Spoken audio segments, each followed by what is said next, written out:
بسم الله الرحمن الرحیم.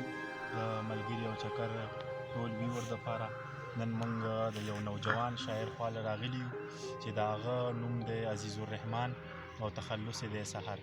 ملګرو موږ به ستاسو سره نن د دې ملګري او چکر ګروپ دپاره د هغه نه یو څو خوندور شعرونه اورو. د هغه نه به هغه به تاسو سره اول خپل تعارف وکړي، د هغې نه بعد به تاسو سره هغه خپل چې کوم کلام لیکلی دی هغه به تاسو سره شریک کړي.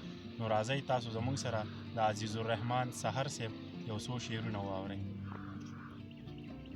السلام علیکم.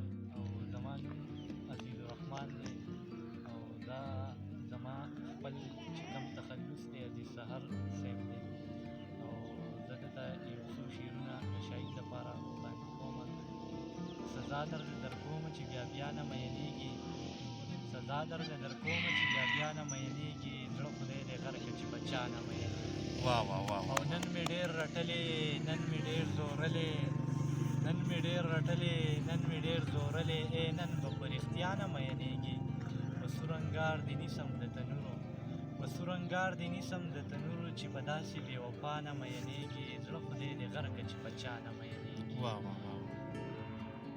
تاسو موږ ته دا ووایئ چې ستاسو تعلیم څومره دی؟ او زما تعلیم شاهد صاحب، زما تعلیم تقریبا نهم پاس دی او د تولکان سره تعلیم ساتم، شګۍ پړ سره. او ما په های سکول کې تعلیم کړی دی او زه په خپله داسې شاعري مایري کوم او ماشاءالله شاعري مې هر سړی خوښوي، په شاعر باندې مشهور یم او ډېر زبردسته شاعري کوم. عزیز الرحمن صاحب دا خو موږ ته معلومه ده چې تاسو ته په دې ټول کلي کې یعنې چې څومره ملګري دي هغوی تاسو ته شاعر وایي.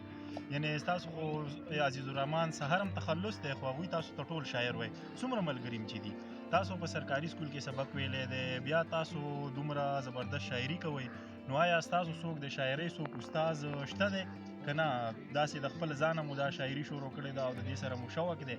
او عزیز الرحمن صاحب د دې نه مخکې تاسو موږ ته د مینوالو لپاره یو زبردست غزل وړاندې کوئ او دا راته جواب راکړئ چې آیا ستاسو د شاعرۍ استاد شته که نشته؟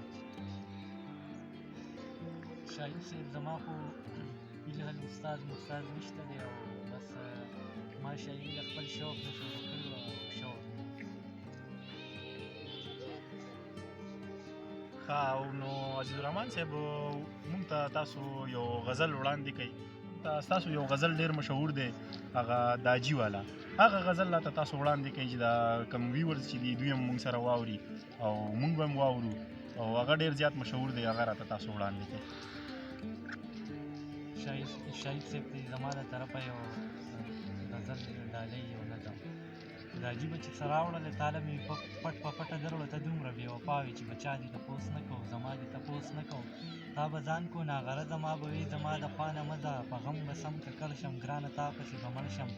تا وې پلار راته قهرېږي زه ځم ناوخته کېږي، ما وې ای پاتې شه دا څه کې دا یوه شپه به ونه کې، ته به خپل غرض پوره کې خو غم به را په زړه کې. تا وې دا کار به ونه شي پلار به مې غوسه شي، ما وې افسوس افسوس دی ناقراره ګرځم په دې دومره دنیاګۍ کې بې د یاره ګرځم. واه واه، ډېر ښه ډېر ښه ډېر ښه.